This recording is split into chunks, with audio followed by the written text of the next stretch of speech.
All right, let's move on to those tweets you wanted to talk about.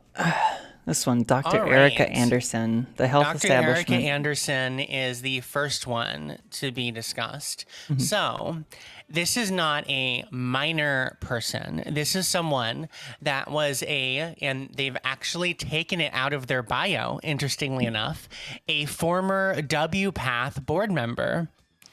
This is not someone that is small. This is someone that is fairly large and has a lot of power to influence trans issues in the United States and I mean just worldwide because WPATH is in a lot of places. But I read into her article, and her article essentially states that there is a fundamental problem with 18 to 25-year-old trans people and transitioning without parental or like mental evaluation.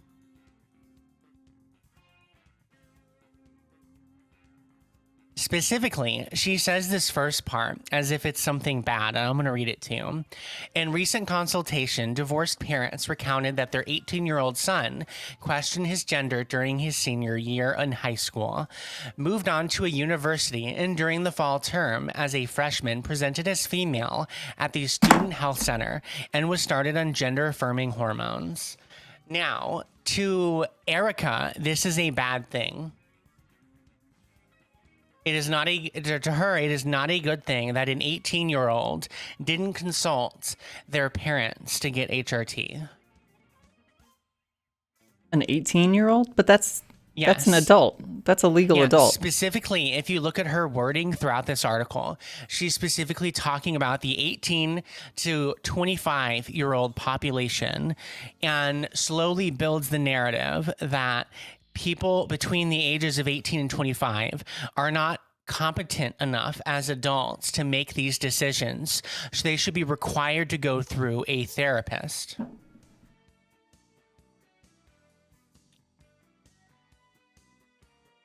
It seems like a lot of this is just like oh,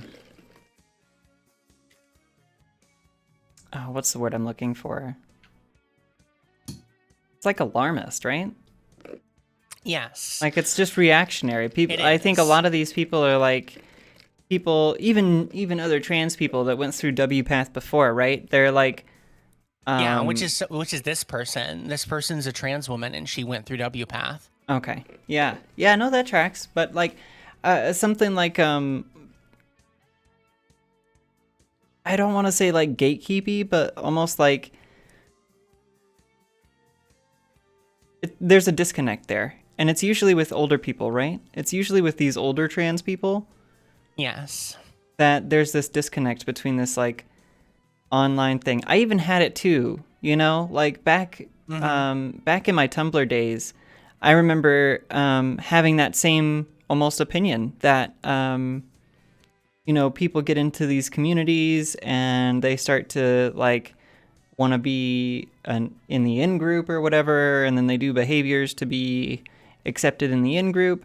But really, that's not, as I've come to learn, how things work. It's almost the opposite, right? Where you get into a community of people that love and appreciate you and support you and make you feel comfortable with being who you are and make you feel accepted for who you are.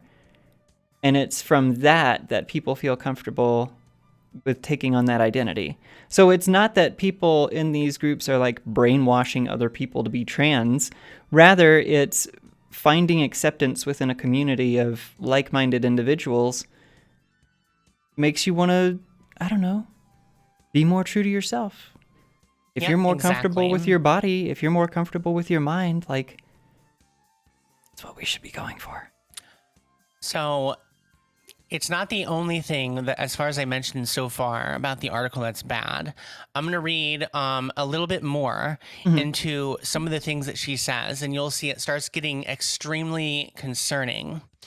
So yet across hundreds of college campuses and Planned Parenthood clinics, an 18-year-old can present for hormones and at the first visit obtain a prescription and begin a full gender transition.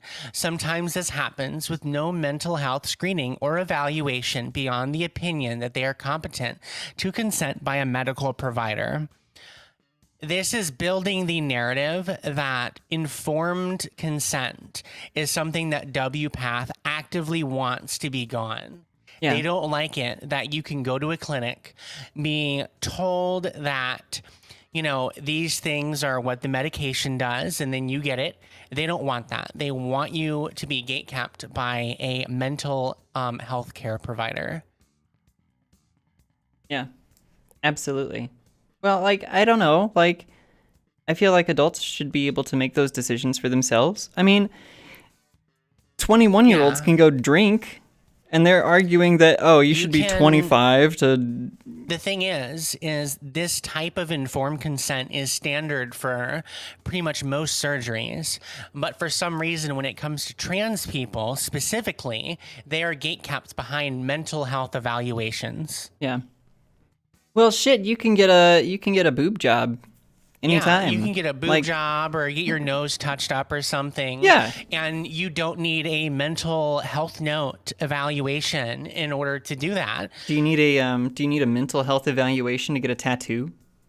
No, you don't. Oh, wow. Well, that modifies your... What about a piercing? Absolutely not. What about gauging your ears? Do you need a mental health note to gauge your ears? Oh, but these are all modifications to your body that you can make. What about, do you have to have a mental health screening to enlist in the military? Do you think more people should? You don't even have to have like a mental health screening to go to the fucking police. Yeah. They don't do that shit. Like, it continues to get worse from here, though. Every week, I hear from parents of such young people who report their child. Now, note, she's saying child for 18 to 25-year-olds. Yeah, child, right. Has announced a change in gender identity and intends to go on hormones, or has already done so. In too many of these cases, there has been no dialogue between parent and child.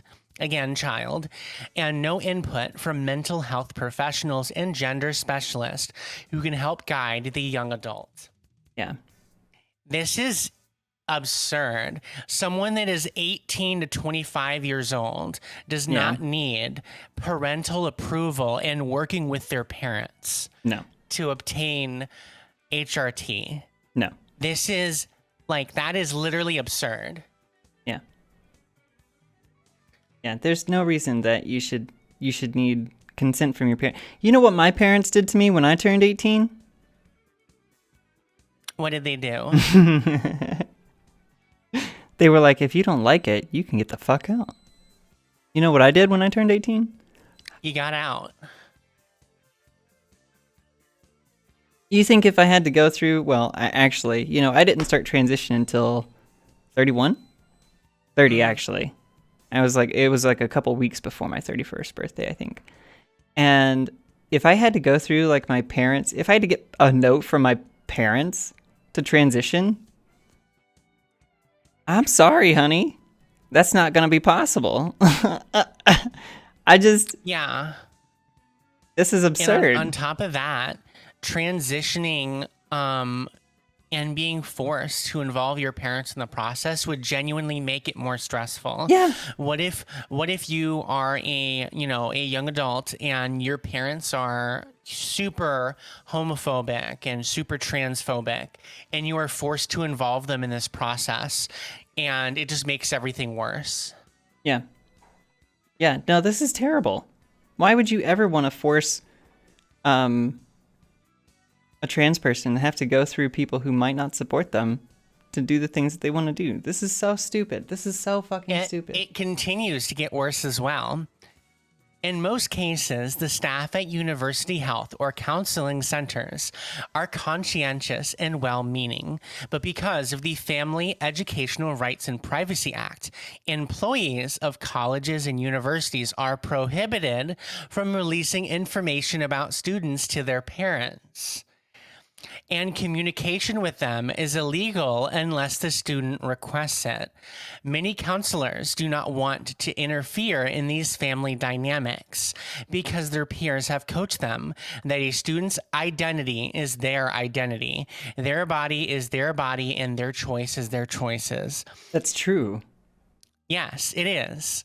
The thing is, though, is that just built the narrative that these counselors should be able to reveal someone's gender identity without permission of literal adults here, 18 to 25-year-old adults, that parents should be able to know their gender identity of their child from their counselor. Yeah, that's absurd. That's absurd. This right here would literally get trans people killed, especially ones that are still living with their parents. Oh yeah, absolutely. Yeah, you can see the abuse that'll come from this for intolerant households, for intolerant parents. You can see that. You can very clearly see it in the crystal ball here. And it's like, if this were anything else, right? You wouldn't say, "Oh yeah, you should tell the parents," right? If this were like I don't know, kid has some problems at social circles in school or something like that. Or even, like, not even considering, like, school people or anything. What happened? Like, if this were just a therapist and somebody else, you wouldn't be like, "Oh yeah, we should reveal the information that they give to the therapist." Right? Like, that's clearly a violation of confidentiality. Yeah, it absolutely right? is. Where does HIPAA come in here? Like, that's kind of gross. This is a complete violation of that person's privacy. It is. Like, isn't a therapist somebody that you're supposed to, like, trust to talk to? Yeah, a therapist is someone that you're supposed to trust with the things that you tell them, that it won't leave that room. Or if you're a Zoom call, like that Zoom call, it's between you and the therapist. It's not supposed to be shared outside of it. So, like, this type of information, it would absolutely, if this stuff was leaked to people, like, what if you are going to college and you live with your parents and the counselor there talks about gender stuff, and you talk with them, and then they tell your extremely transphobic father that you're a trans woman? Yeah. Like, what do you think is going to happen? Oh, I know exactly what's going to happen. Not going to be pretty. Yeah, and this is going to do wonders for getting these kids to trust people in the future too, right? Like, this is going to do... Yeah, exactly. This is going to be great for their relationship building skills. So we continue, yet the cost of such practices can be considerable and potentially disastrous, as in cases, and there are many, when parents learn about their child's medical gender transition following a psychiatric hospitalization. In such cases, the young person decides to transition, but is ill-equipped to handle both transition and the adjustment to college, which can be challenging for young adults with pre-existing or co-occurring mental health issues. So wait, you're saying this is stupid. This is really stupid. Yes. Oh, well, the kid's focused on college right now. There's not enough room on their plate for transition. They got to go to college. What causes reoccurring mental health issues is the dysphoria from not having gender affirming care like HRT.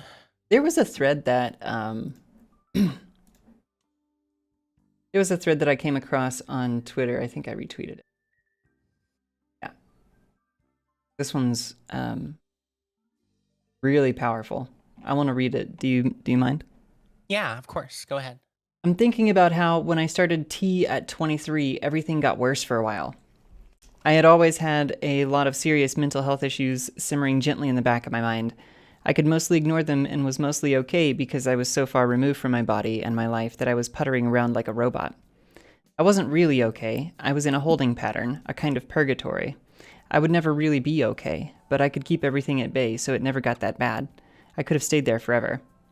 Then I started tea, and suddenly I didn't want to be removed from my body or my life. Suddenly I had to feel things. Suddenly I had to be fully alive. And so everything got worse. like a clear glass of water with muck at the bottom. When you stir it, all you can see is the muck.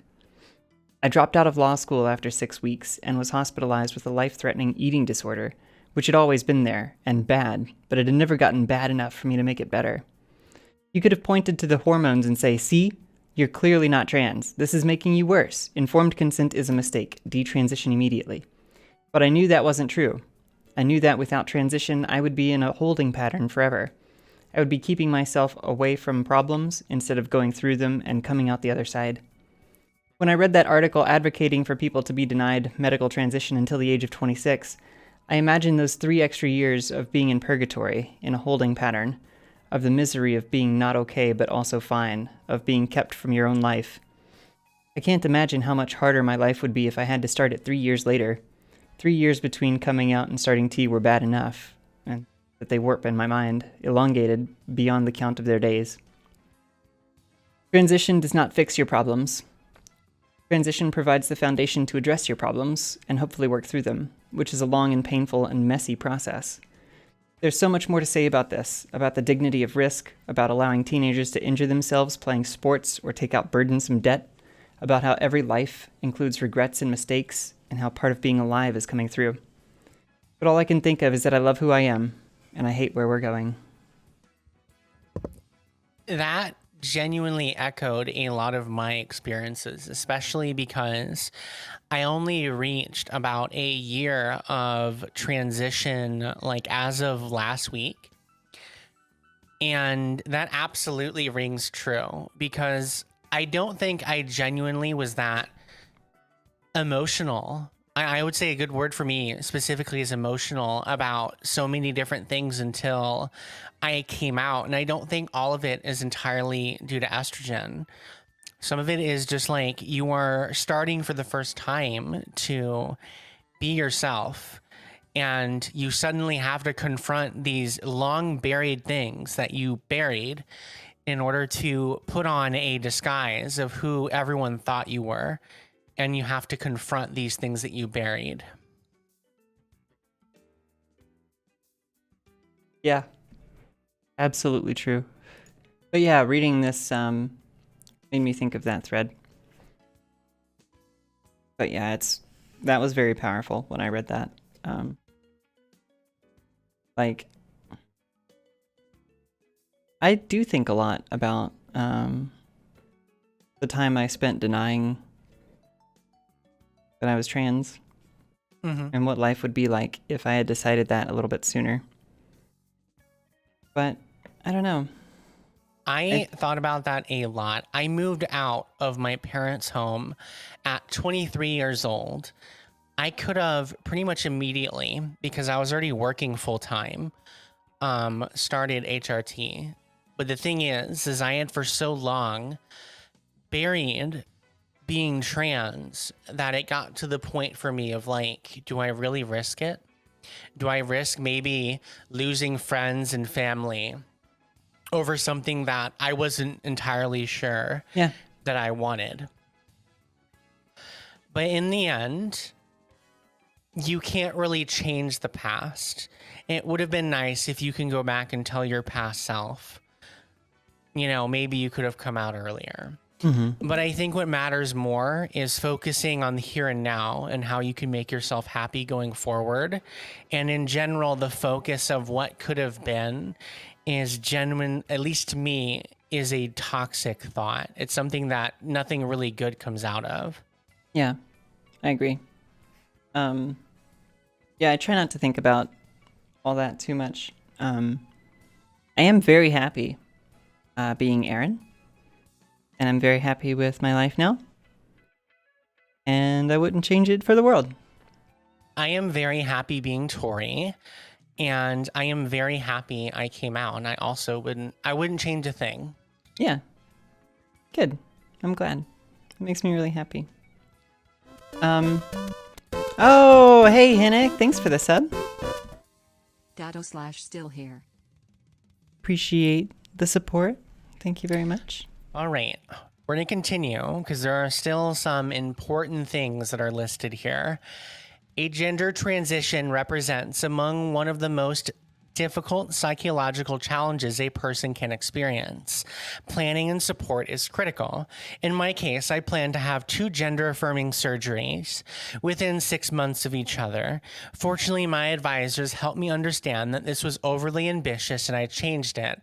Unchecked by these trusted advisors, I could have subjected myself to additional stress and potential problems from other aspects of transition. Pacing and planning aspects of gender transition are critical to success. Well, so this is Now, different, I but agree this to an extent, but the thing is you do not need a mental evaluation for this. right. So, for example, if I get SRS, right, and the surgeon's like, hey, maybe you shouldn't have surgeries for maybe another year after this. There you go. There was your trusted advisor that told you it. You don't need a mental health professional to tell you this. Yeah. No. I mean, and this is like, surgery is a completely different thing from starting HRT, right? HRT is like a very, very, very long process. Like, it's a lifelong process. Like, a surgery is not necessarily a lifelong recovery process, right? Yeah, and at worst, it's maybe a year or a few years. right, exactly. And I just don't like.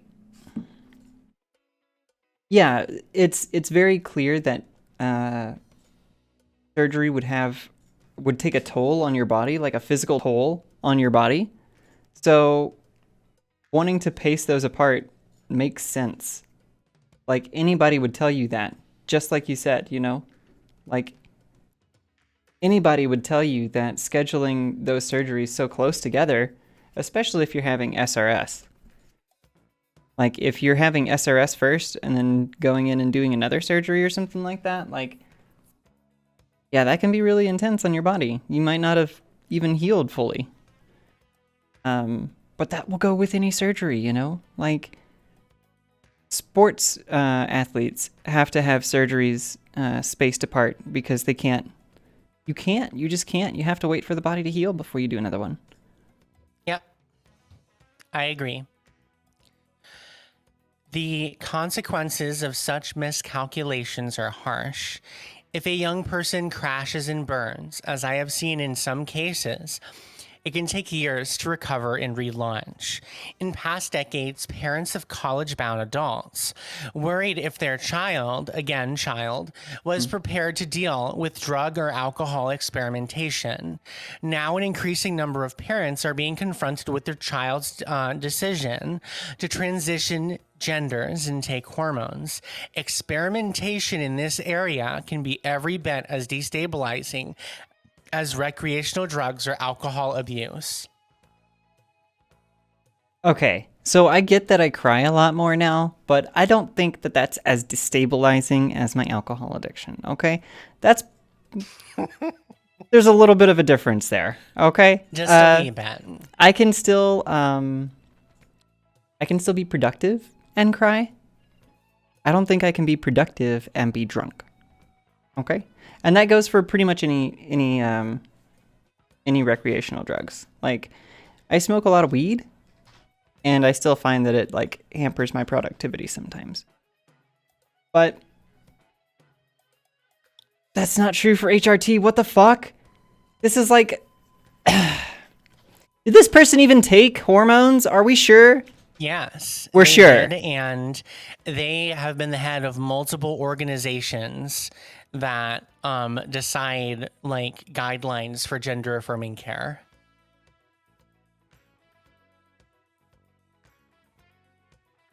It's problematic. What is this? Just a little bit. I don't even have words. What do you say? What do you say? Like, okay, yeah, you know what? HRT has made me feel like heroin does. That's right. Yeah. Yeah, that's why I boof my progesterone. So I can get that fucking high. Yeah. No. Are you kidding me? Honey, just go buy some edibles. If you want to get high, just go buy some edibles, please. It is widely known that the executive function of the brain, specifically in terms of planning and anticipation of consequences, is not fully mature until approximately age 25. That is why so many parents, and often progressive parents, who strongly support LGBTQIA+ rights, express concerns when their child announces they are trans and have started hormones without undergoing gender exploratory psychotherapy. So this is where, in my opinion, where it starts to really show what this is about. This is about restricting care and limiting the transition of people until age 25. Yeah. That's what this is about. They're essentially saying you are not mentally sound or mature enough to make these decisions yourself as an adult. Aren't there like a bunch of other things that people younger than 25 can do that we should probably examine first before we look at the like 1% of the population that's trans? Or is it like 0.4% or something like that? I can't even remember. It's probably higher now. This is just like, but it's just like, why is this a problem? Why do you think this is a problem? I don't.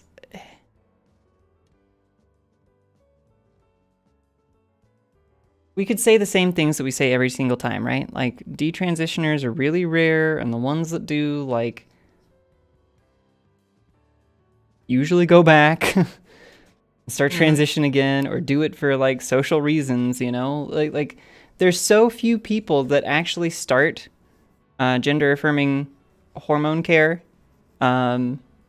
that actually it's not right for them. There are so few people like that. It does happen. Yeah, the regret rate is already extremely low, which begs the question, why are we even talking about this? Good question. That's a really good question. I don't know. As mentioned, these student health centers and Planned Parenthoods operate under informed consent models, which cast aside mental health screening requirements. Yet parents frequently tell me, aghast, that their young adult withheld the medical provider history of mental health challenges, including in some cases self-harm or suicidal thoughts. Well, the reason for that is because if you tell them that you're suicidal, they'll tell you, oh, you can't go on hormones. Yeah. And what is causing the self-harm and suicidal thoughts? I would wonder in a trans person that is extremely dysphoric. It's probably the dysphoria. How should we help with that dysphoria? Maybe we should give them hormones. Now, it won't fix all of your problems. Like, that's true. It won't. If you have depression, it won't. Foundation on which to build off of to fix them. That's right. That's just like the thread said. Just like Kyle said in his thread. Yeah, absolutely. And you notice that specifically, she uses the language that the young adult withheld information of a history of mental health challenges. Are they basically saying that they want your mental health history, as also stated previously, to be revealed to your parents, including self-harm or suicidal thoughts? Yeah. And all this comes from like to your parents if you're an adult? I don't know why parents have this like sense of possession over their children. You know what I mean? Like, it happens all the fucking time. And it's like they get this mindset that this person is my property. And I get to know everything there is to know about this person because they're mine. You know, it's just really gross. I've always hated a lot of parents for that reason. And a lot of like parenting books and shit like that. Like,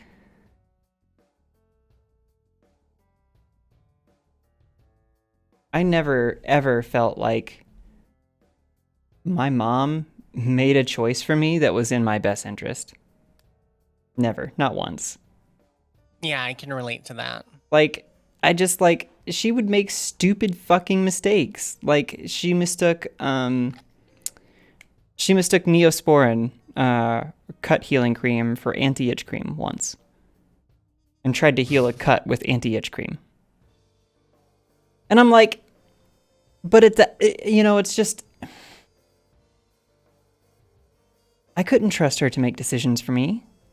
Are you kidding me?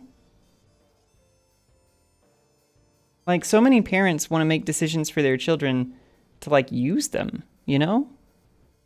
Like, parents want their children to stay at home and work and pay rent so that lessens their burden or whatever. But it's like, this person has their own life, their own goals, their own, like, desire to see the world. Are you telling me that, like, this person now doesn't get a life because you want them to do something else? It's just, yeah. I don't know. I think, honestly, once you get to, like, 16, you should have some kind of, like, advocate. In general, there are a lot of states that when you get to 16 or 17, you are considered to have, like be mentally sound enough to make medical decisions for yourself, which is why in some cases people will start HRT as young as 16. Yeah.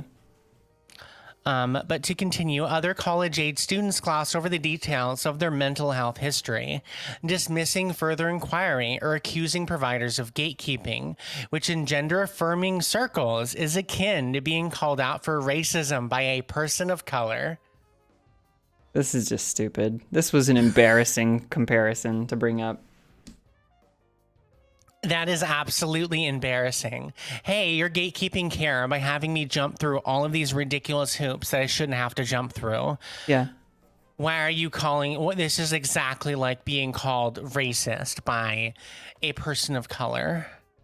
Like, are you fucking kidding me? Hi, Penny. It's absolutely ridiculous. What to do? I cautioned that absent an individual comprehensive evaluation prior to initiating gender-affirming medicine, a gender transition may be premature, worse, inappropriate. The exception are youth whose persistent gender variance at a young age compels them at a full position prior to puberty. So what this is saying here is that if you are through puberty and like 225, we are going to require you to have very strict, requirements to get on HRT. That's what that reads like to me.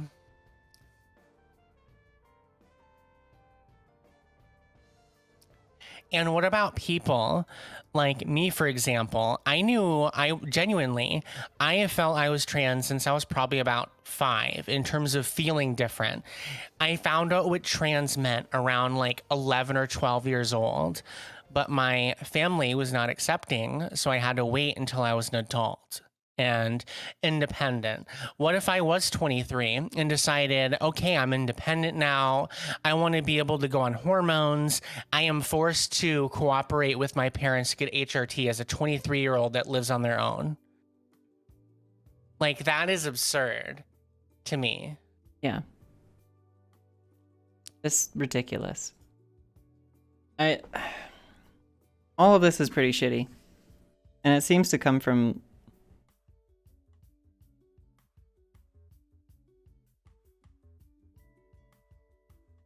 people wanting to get their 5 minutes. Really don't know what the point of writing this was.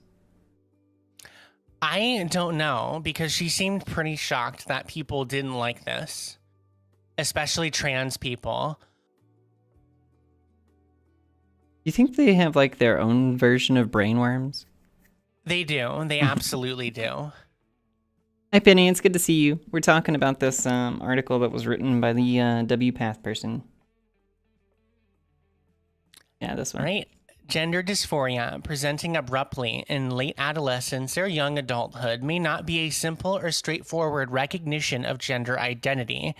It is also sometimes complicated by other factors such as depression, anxiety, autism spectrum disorder, social inadequacy, competency fears, delayed impact of trauma, and or misplaced adolescent rebellion against parents and also family.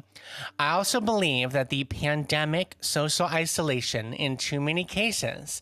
Excess consumption of social media with its bizarre and prescriptive dynamics are unhealthy for gender questioning adults. Is this a Chloe subtweet? I feel like, yeah. This entire paragraph is nonsensical. To start with, the part of straightforward recognition of gender identity. No, unironically, if you have a feeling that you're trans, one of the best ways to explore this is recognition of your gender identity. Start wearing affirming clothes that you like. Start maybe having a few close friends use your pronouns. Right. This is already a thing. When I went through therapy, they told me to do that. Tell a few people. And now they're like, no, nothing. Yeah. It is absurd. Yeah, really the best way to get a feel for it is to just try it. What's WPATH? Tori, can you explain what WPATH is? Sure. WPATH is the World Professional Association for Transgender Health.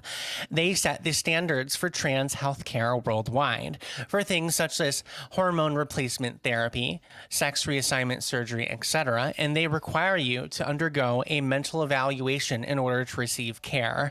They use the DSM-5 and look for what they consider signs of gender dysphoria in order for you to receive this care. Yeah. That's a pretty good summary. This is I don't think this is the only legal path for care.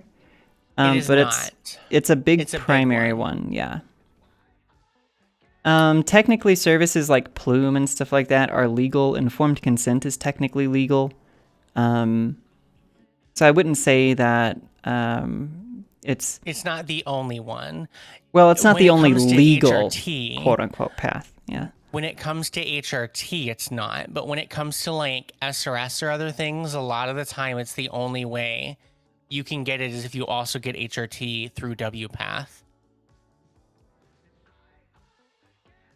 Yeah. And then you may also have to get letters of recommendation to get SRS or anything like that. Yes, I have to go through that. I need 2 approval letters. I have to go through 2 different therapy sessions for literal months in order to get approval for it. Yeah. Absurd. Whew. All right, the second part of this, to me, is so removed from reality and absolutely boomer. The pandemic portion, the reason why we have seen an explosion of trans people during the pandemic is because more people have times to themselves. More people are at home. They're online. And in these online spaces, there have been an increase of trans accepting spaces. So what do you think happens to people that look at these things and begin to think, I've always felt a lot of these trans people, the way they describe gender dysphoria, I felt that way for a while. Maybe I'm trans. And then they, it slowly starts unwinding until they come out. This has been a good thing. It is a positive benefit of the pandemic. It's essentially been like a trans baby boom of trans people, of eggs cracking. And this entire thing about social media being harmful for gender questioning adults is literally asinine. Mm-hmm. Absolutely. It was only through the time that I had to myself with the pandemic and through the support that I got from people in social media that I felt comfortable enough admitting to myself that I'm trans. It's something that I've felt was true for me for a long, long time. And I just never really had the courage to up and admit that myself and go through the process. Because, as you mentioned earlier, it is a really, really long process. It's a lifelong kind of thing. And there's a lot of, concerns, a lot of worry. For me, it was well, am I going to be pretty enough? Am I going to be womanly enough? Is this, actually who I am? is there something else I might be confused about or something like that? But no, over the course of this last year of me taking estrogen, like, I've just become so much happier with who I am and so much more comfortable with myself as a person. And I would have never known that had I not started HRT, you know? Yeah, I agree. I feel exactly the same way. For me, the stress of the pandemic with work, because I work for an internet service provider, and obviously more and more people were working at home, which meant they had more and more issues with their services. Right. So I got to a point where I essentially snapped. I was mentally exhausted. I had been fighting gender dysphoria for as long as I can remember. And then also being in a job that was absolutely brutal. Yeah. So I went to therapy and just started talking about things, really trying to come out and dissect this. And it took months and months of me being in therapy and discussing these things with very few people. I maybe had like one or two people that I absolutely trusted that I told were that I was trans. Mm-hmm. Yeah. Yeah, I don't think... So I remember a number of years ago kind of exploring it a little bit.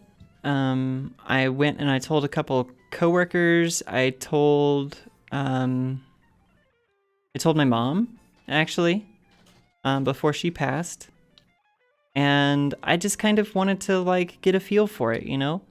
I wanted to see if that was how I felt. And, you know, I bought some clothes online and stuff, and I told some people, and they were happy for me and supportive and stuff. So I felt like, you know, if I did want to go through with it, that, you know, I wouldn't, I don't know, be the worst of decisions that I've made. But even still, I pushed it back. You know, I had other things to take care of and other things on my plate and stuff, and I was still trying to fit into that role. And yeah, I wonder how it would be different if I had, like, started pursuing transition when I initially thought that that was what I wanted, instead of waiting a few more years.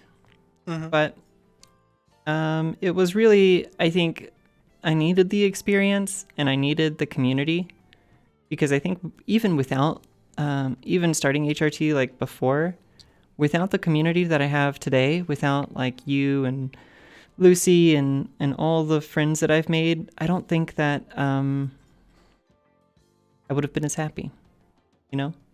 I think a big portion of it is community.